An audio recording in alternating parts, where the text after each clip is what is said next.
Hey guys, Andy here from Mediocre Hobbies, coming at you with another 40k character series video. This time, hotly requested, we are going to be moving over to the Salamanders chapter of Space Marines and working on Adrax Agatone.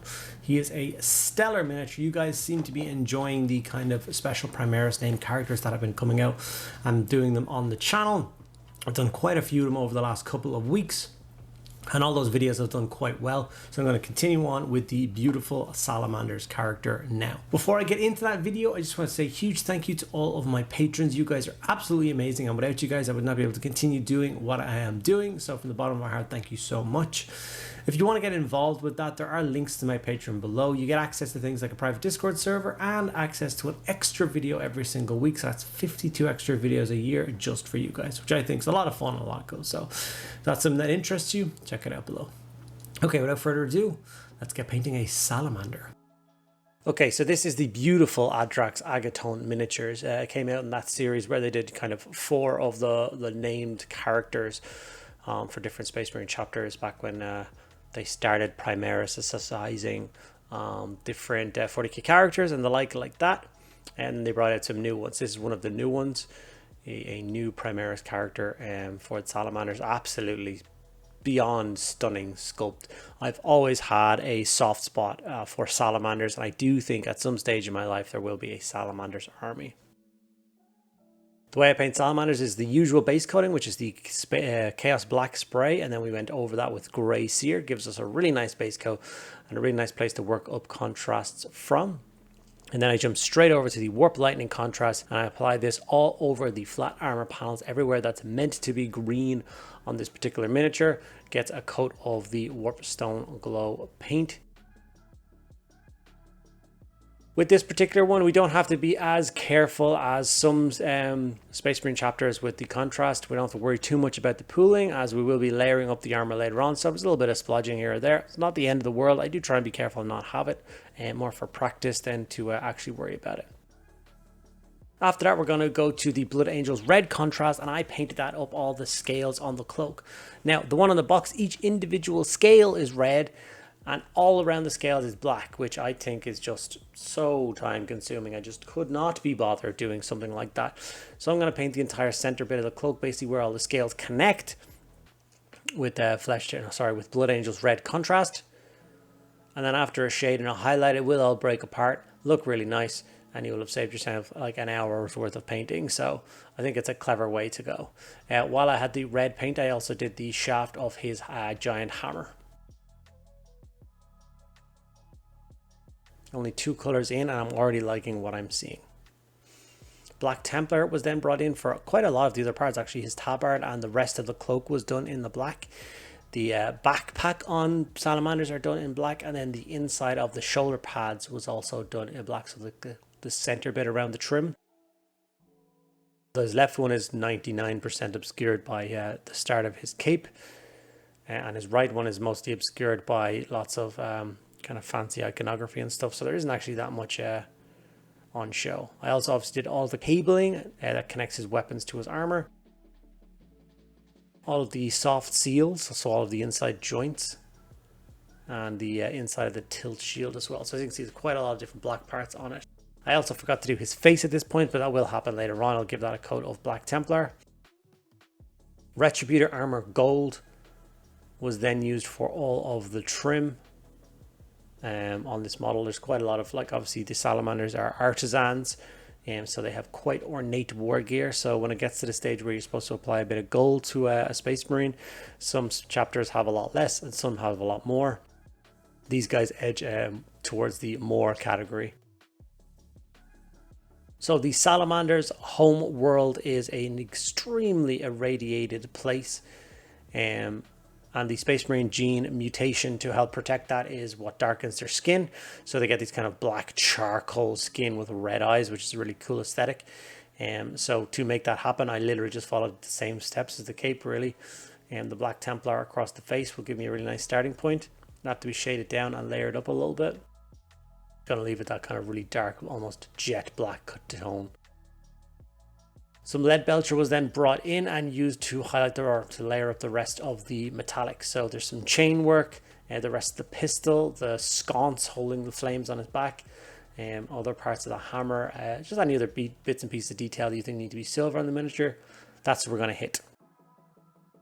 After that, it's time to darken the model down. So we're going to go for Nuln Oil and shade the entire piece with that.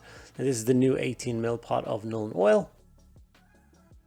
So it is going to be not as crazy dark as you might think. If you're used to using Nuln Oil, this is the newer version. Now I know it's not that new anymore.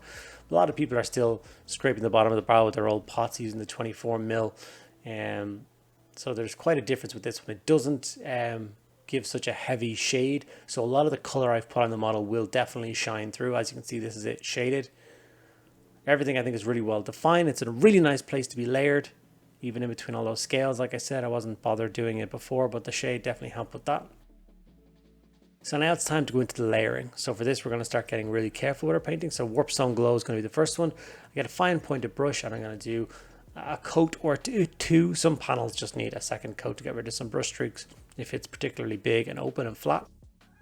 All the smaller panels, you don't need one coat really. Warpstone Glow across all the panels gives me what I consider to be a really nice salamander tone armor. I really like how this turned out. I used it for the first time on my Horse Heresy playlist when I did the salamander there. And I think he turned out pretty nice. I wanted to make sure that I continued on with that so they match in with each other. I also wanted tones that weren't too difficult or time consuming. Like I said, in the future, I plan on having a Salamander's arm myself and following the same recipes I'm using now. And I don't want to spend weeks painting every squad. So this is where I will leave the Salamander green armor at. It's nice, it's clean, it's defined. There's enough detail that I don't need to go crazy on it. I really like how it looks. Corvus Black was then brought in and used to highlight all of the black parts of the miniature. So his tabards, a lot of his hammer, the casing of the Infernus pistol, backpack, face is going to get done as well with this. Like I said, we're pushing more towards charcoal skin, and I think the Corvus Black is definitely a smoky grey black. I think works a treat for that particular style. And of course the inside parts of all of the shoulder pads. There is actually a little bit of the right shoulder pad on show, so make sure you do get in there and get that done. Model's really starting to come together now. Lead Belcher was then brought in to highlight and layer up all of the different parts of metallic, so both gold and silver parts. So with the gold, I'm just doing my usual touch highlights, just a few, all the like sharp points. I'm going to just put a really tiny dot of silver there. It makes it look like it's refracting the light, makes it pop, but I don't need to go crazy. For the gold looking kind of, like I said, artisan-y-ish, more antique age looking. Space Marine armor wasn't forged yesterday, so I kind of like it to look that way. And then with the rest of the metallics, it's just normal highlights.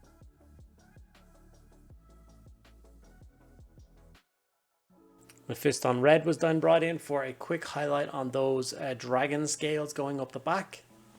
Very quick and easy step. Just going to paint a little bit into the center of each of the scales. This may look like it's time consuming, but I'd say it only took a minute or two to do. Really, I was moving quite fast, picking out the different scales. And it was just to make them pop a little bit. If I could go back and change anything, perhaps I would dry brush up another brighter red across those scales before I touched up the black around it. And then I could just touch up the black to fix anything I hit with a dry brush. Maybe to add just a little bit more definition. Onto the fire, and this is where I don't know whether a lot of people will follow my recipe for fire, because I like, when I'm painting miniatures, to do fire backwards. When you look at fire normally, it should be the brightest in the center, so it should go from white to yellow to orange to red. I love painting it backwards, and I think it gives a more, I don't know, fire aesthetic-ish type thing. It's the way I've always done it for miniature painting. I do not like how it looks the other way in miniature painting. It just looks a little bit odd to me, unless you're a really good painter and can pull it off. But my way, you just do a solid coat of red, dry brush orange, dry brush yellow, dry brush white, getting lighter and lighter each time. And I think it gives you a really nice, really achievable style of fire. It only takes a minute or two to do on certain sections. And like I said, I've always been really happy with the result. Doesn't dry your eye too much, but it definitely gives the impression of fire and flame. And yeah, I like it, so I'm going to continue doing it this way. If you guys think it looks stupid, let me know in the comments below. With that, we have our finished Adrax Agatone miniature, another one of the glorious Space Marine heroes, knocked off my to-do list. Love how he turned out. I'm gonna have to at this stage get another like separate cabinet shelf for just heroes for armies I don't have yet, and really kind of put them on display. I think they need it right now. They're just starting to infest my other Space Marine shelves, and they don't really belong there. A couple of high-res images in a little bit of a brighter background so you can see what he really looks like. And like I said, I'm quite happy with the result. Hope you guys are too. But I would love to hear what you have to say in the comments. Okay guys, and there we have it. One Adrax Agatone, fully painted, ready for the tabletop. It was not as complicated miniature to paint as I thought it was going to be. When you first look at a model like this, there's so much overlapping details and so many different textures and stuff that you think it's going to be really slow to paint. Picking all those different details is going to be a pain. And generally it's not going to be a lot of fun, to be honest. I did not find that to be the case once I smashed in all those base coats with some contrasts. The layering job took no time at all, and I got a really nice looking miniature without too much effort. Let me know what you think about this guy in the comments below. Let me know what you'd like to see in the character series moving forward. There's so many different characters out there for Warhammer 40,000 that I haven't done yet that I'm sure you guys would love to see, so please put your suggestions in the comments below and I'll pick one out and do it for next week's video. Thank you for sticking around to the end. If you enjoyed it, make sure you give it a like, subscribe to the channel if you're not already subscribed. It does make an absolute huge difference, and once again, ask me any questions you want in the comments below. Thank you guys so much for sticking around to the end. I'll see you in the next one.